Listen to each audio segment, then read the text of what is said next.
Okay, good morning mga idol. Nandiyata ka ron sa Luway. Nakalimot ko asan nga barangay. So, atong service karon mo na gitawag og GPAM, General Pest Abatement Maintenance Program.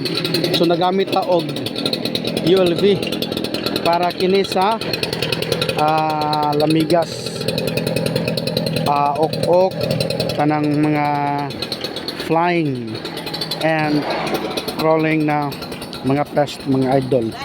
So atong gisugdan dire sa basement kini. So parking man ito ni, actually parking area ni kasi laom kining napita kinadaghanan kayo og kuan lamigas.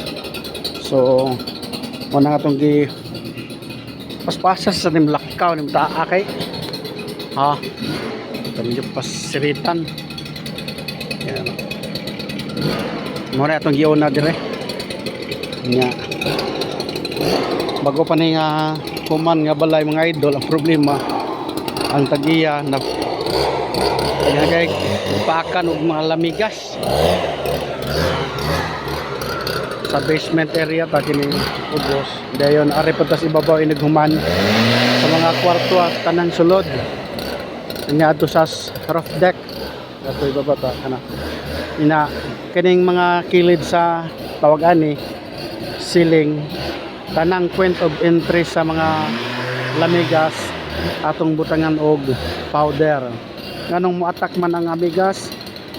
Unang-una sa panahon labi na kay summer tinggawa sa ning mga amigas.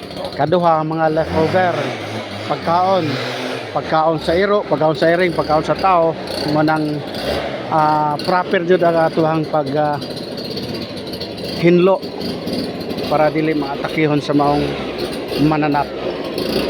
Black ants, red ants kana kasagaran mga altitude kana sila mo kasagaran mo atake mga idol. So mo na atong gipasiritan ang mestra na siya kana da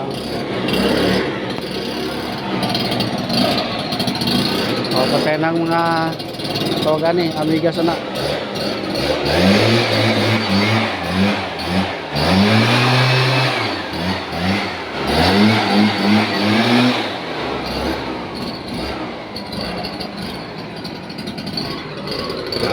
Dari may so good and then kung sa kami taod-taod mga idol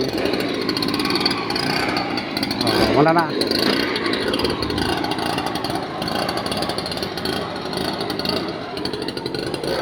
overlooking ni siya ng area.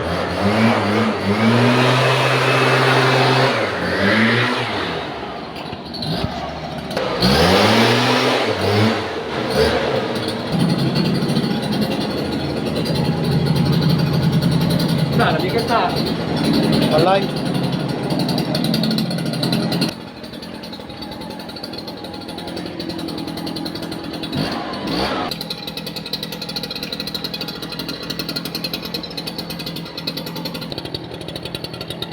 So nani daghan kayo dire tungod sa leftover mga pagkaon. Kana na mo dinay dugokon sa kuan na ikaduha pod daghan kayo dire te mo lang na tanawa mga sobras pagkaos iro siguro na iring di panglabay. So proper disposal lang para malikayan ning yaning mga amigas kay mao mo ginay lang kuanon dugokon mga pagkaon.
Ay? Mainit-init lang. Oo.